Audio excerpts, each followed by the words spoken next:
మరి ఇవాళ మిమ్మల్ని నేను కోరేది ఒకటే, కష్టపడ్డం, తెలంగాణ తెచ్చుకున్నాం, కానీ మనం కలలు కన్న తెలంగాణ వచ్చి 12 ఏళ్ళైనా ఇంకా కూడా మనకు రాలేదు. ఏమేం కలలతో తెలంగాణ తెచ్చుకున్నామో ఆ కలలన్నీ ఇంకా నిజం కాలేదు. మరి తెలంగాణ ఉద్యమ రథం, ఆనాటి ఉద్యమ రథసారథి కేసీఆర్ గారి నేపథ్యంలో తెలంగాణ ఉద్యమ రథం ఎక్కడో దారి తప్పింది. తెలంగాణ ప్రజల ఆర్తిని అది అర్థం చేసుకోలేకపోయింది. డెఫినెట్గా సామాజిక తెలంగాణ రథచక్రం అనేది విరిగి ముక్కలైపోయింది.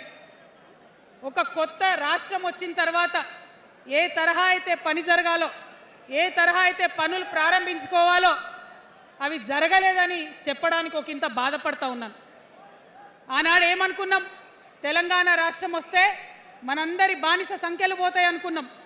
కానీ రైతులకు బేడీలు పడ్డాయి, ఇసుక దందా మీద ప్రేమతోని నేరెళ్ళల దళితులకు దెబ్బలు పడ్డాయి, చావులైనాయి. ఒకరిద్దరు కలిసి మాట్లాడుకోవాలంటే ఎవరి ఫోన్ ఎక్కడ మానిటర్ చేస్తుండ్రో అని భయం, వ్యక్తిగత స్వేచ్ఛ లేదు.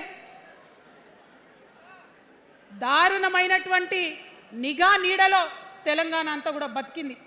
ఇది వాస్తవం.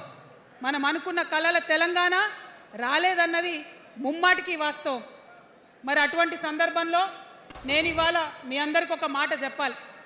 ఆనాడు పరిపాలించిన కుటుంబంలో నేను కూడా ఒక భాగం.